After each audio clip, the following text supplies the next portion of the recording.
औज़ुबिल्लाहिमिनश्शैतानिर्रजीम बिस्मिल्लाहिर्रहमानिर्रहीम। My name is Talha Najeeb और आप सबको वेलकम करता हूं अपने चैनल पे। Before we start our topic, आप सबसे गुजारिश है कि प्लीज़ सब्सक्राइब के बटन को क्लिक कर लें ताकि जो भी अपडेट्स हों वो आप तक बवक्त पहुंच सकें। So move toward our topic. आज का हमारा टॉपिक है जी बैक्टीरिया की अकरेंस। ठीक है, बैक्टीरिया जो होते हैं वो वाइडली स्प्रेड होते हैं, यानी कि बहुत ज़्यादा होते हैं अकल के हिसाब से। They are found almost everywhere. ये तकरीबन ही हर जगह पर मौजूद होते हैं। हवा में भी मौजूद हैं, उसके बाद ज़मीन पे भी मौजूद होते हैं, पानी पे में भी मौजूद होते हैं, ऑयल्स के जो डिपॉजिट्स हैं उनमें भी मौजूद हैं, फूड्स के अंदर भी मौजूद हैं, खाने की चीज़ों में। और उसके बाद इंसानों या जानवरों की जो डेड बॉडीज़ होती हैं जब वो डिके होती हैं तो उसके अंदर भी मौजूद होते हैं, प्लांट्स के अंदर भी मौजूद होते हैं, एनिमल्स के अंदर भी मौजूद है और इंसानों के अंदर भी मौजूद हैं बैक्टीरिया।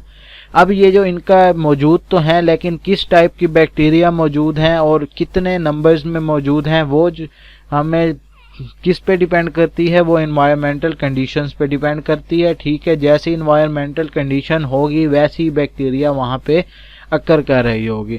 कुछ बैक्टीरिया जो होते हैं वो सिर्फ नेचुरल फ्लोरा के होते हैं, कुछ जो होते हैं वो अगर गर्मी के वाली जगह पे रहते हैं तो वो उस जगह ज़्यादा अक्कर करेंगे। ठीक है, other are specific environments in the such as the hot springs. ठीक है, उसके बाद क्या है जी, हॉट स्प्रिंग्स वगैरह में भी होते हैं, अल्कलाइन मीडियम वगैरह में भी, एसिडिक मीडियम में भी होते हैं, कुछ जो हैं वो हाईली सलाइन एनवायरनमेंट में भी होते हैं, कुछ हाईली पोल्यूटेड जगह पे भी होते हैं। मीन बैक्टीरिया की अकरेंस जो है तकरीबन हर जगह है। नेक्स्ट है हमारे पास बैक्टीरिया का स्ट्रक्चर। ठीक है, ऑल बैक्टीरियल सेल है व सेल मेम्ब्रेन। जितने भी बैक्टीरिया के सेल हैं उसके अंदर सेल मेम्ब्रेन भी होगा, साइटोप्लाज्म भी होगा, राइबोसोम्स भी होंगे, क्रोमैटिन बॉडीज भी होंगी। कुछ के अंदर सेल वॉल भी होती है जिसकी वजह से वो उसके बैक्टीरिया के सेल को एक क्या देती है, स्पेसिफिक शेप या प्रॉपर शेप देती हैं। कुछ स्ट्रक्चर्स ऐसे होते हैं जो बैक्टीरिया के अंदर नहीं होते। वो कौन से स्ट्रक्चर हैं? कैप्सूल हो गया, सलाइम हो गया, फ्लैजिला हो गया, पिलाई हो गया, फिम्ब्री हो गया, ग्रेन्यूल्स। ये वो स्ट्रक्चर्स हैं जो बैक्टीरिया के अंदर नहीं होते।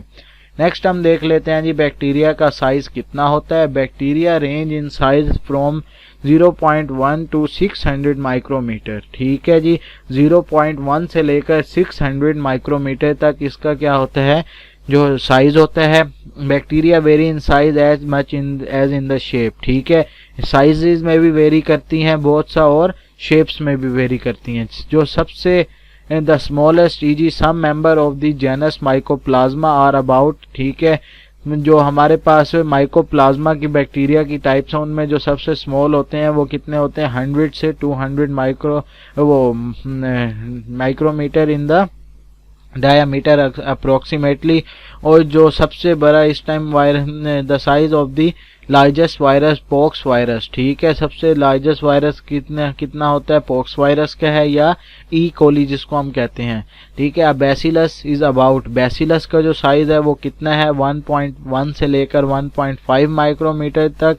ठीक है, उसके बाद खुलाई उसकी कितनी है, वाइड कितना है, वो 2.026 माइक्रोमीटर। ठीक है, उसके बाद हमारे पास पायरोचैटी बैक्टीरिया जो आ जाता है उसका 500 है जी लेंथ के अंदर। और स्टेफोलोकोकस और स्टेप्लोकोक की जो बैक्टीरिया है उनका 0.7 से 1.25 आ जाता है हमारे पास size.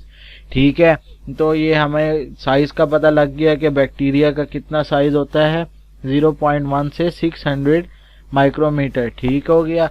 Recently, a huge bacterium has been discovered in the intestine of the brown sturgeon fish. ठीक है, ब्राउन सर्जियन फिश के अंदर अभी रिसेंटली मतलब हम कह सकते हैं 10-15 साल के अरसे में ही उसके अंदर एक लार्जेस्ट बैक्टीरिया जो है वो डिस्कवर हुआ है।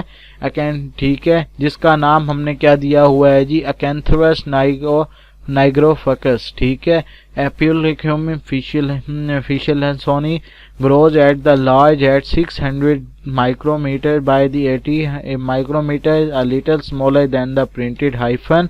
ठीक है, और इतना स्मॉल है कि कितना, प्रिंटेड हाइफन जो हम हाइफन लगाते हैं उससे स्मॉल है। It is now clear that few bacteria are much larger than the average eukaryotic cell. ठीक है, जिसकी वजह से हमें ये पता लगता है कि कुछ बैक्टीरिया ऐसे हैं जो कि यूकैरियोटिक सेल से भी काफ़ी शेप में या साइज में काफ़ी एनलार्ज हैं। On the basis of general shape, अगर हम शेप्स की बात करें, जो बैक्टीरिया हैं वो 3 कैटेगरीज में हमारे पास डिवाइड होती हैं। उनकी their shape are known as cocci, bacilli और the spiral shape. Almost most of bacteria species have fairly constant characteristic cell shape, yet some are the pleomorphic and they can exist in the variety of the shape। तकरीबन ज़्यादातर bacteria, लगभग सारे bacteria इसी shapes में आते हैं, कुछ हैं जो और शेप्स में आ जाते हैं। अच्छा जी, अब हम ये स्टडी करते हैं इनकी शेप्स कैसी हैं।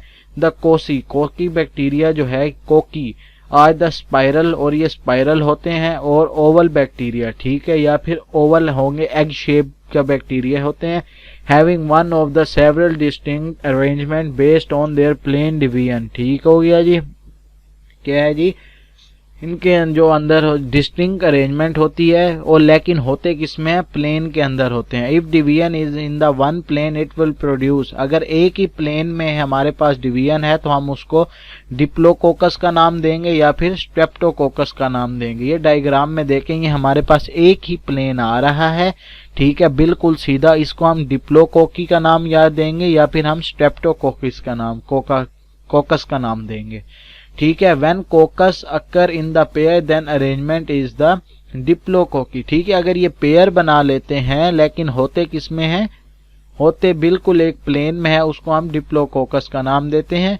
जबकि cocci form long chain cell arrangement call the streptococcus, अगर ये पेयर नहीं बनाती, एक ही प्लेन में लॉन्ग बना हमारे पास क्या बना, चेन बनाती है, तो उसको हम क्या नाम देते हैं, स्ट्रेप्टोकोकी का। ठीक है, when the division of the cell into two places it will tetrated arrangement। ठीक है, अगर हम ये दो प्लेन्स बन जाते हैं, जैसे कि ये दो नीचे हैं, दो इसके ऊपर हैं, तो इसको हम टेट्रेट का नाम देंगे, और अगर 3 बना देती है तो इसको हम सारसीना का नाम देंगे।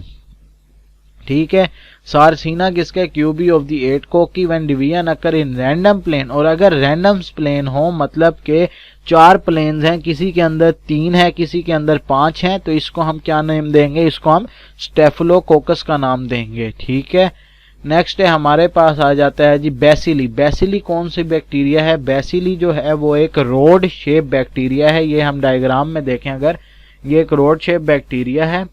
उसके बाद हमारे पास आ जाता है bacilli all divides in the one plane producing a bacillus, streptobacillus और the डिप्टोबैसिलस।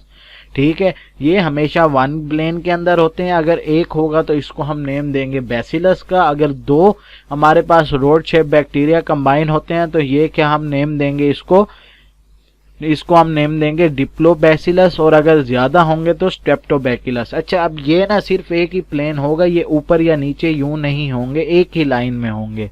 When rod shape bacteria occur in pair, then arrangement of cell is known as the diplobacilli, जैसा कि हमने अभी स्टडी किया। नेक्स्ट हमारे पास आ जाता है जी बैक्टीरिया की थर्ड टाइप, जिसको हम स्पाइरल बैक्टीरिया कहते हैं। और ये क्या होते हैं, स्प्रिंग की तरह क्या होते हैं, स्पाइरली होते हैं। स्पाइरल कम इनटू 1 और 3 फॉर्म्स। ठीक है, 1 से 3 फॉर्म्स में आते हैं, जिनको हम क्या नेम देते हैं, विब्रियो देते हैं, स्पिरिलियम देते हैं, या स्पाइरोचिटी बैक्टीरिया का नाम देते हैं। ठीक है, spirillum is a thick rigid spiral structure, spirochete is a thin flexible structure. ठीक है, अब ये जो विब्रियो हमारे पास आ जाता है वो क्या है, कर्व होता है या फिर कोमा शेप का होता है। जबकि हमारे पास जो स्पिरिलियम हो आता है वो किसका होता है, वो एक रिजिड स्ट्रक्चर है और थिक स्ट्रक्चर है। और जो स्पाइरोचिटी है वो क्या है जी, फ्लेक्सिबल स्ट्रक्चर है। एग्जाम्पल आ जाता है इसमें विब्रियो बैक्टीरिया या फिर हाइफोमाइक्रोबियम बैक्टीरिया। ठीक है, ये हमने आज स्टडी कर लिया है जी बैक्टीरिया के हमारे पास शेप और साइज।